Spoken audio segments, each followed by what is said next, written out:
అది అపోహ. ECG 2D echo బాగుంది అంటే బ్లాక్స్ లేవని కాదు. It is an indirect evidence.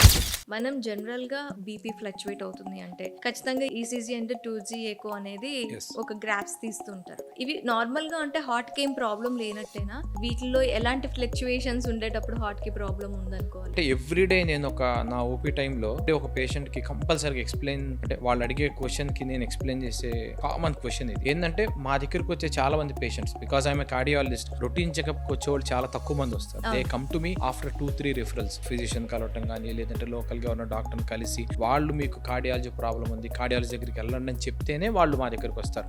ఈ వచ్చినప్పుడు they already come with ECG 2D echo. ఒక కార్డియాలజిస్ట్ కి ఈసీజీ 2D ఎకో నార్మల్ అయినా కూడా ఇన్ నియర్ ఫ్యూచర్, రేపు కానీ నెక్స్ట్ మంత్ కానీ హార్ట్ అటాక్ వచ్చే సూచనలు ఈజీగా ఐడెంటిఫై చేస్తాం పేషెంట్ సిమ్టమ్స్ బట్టి.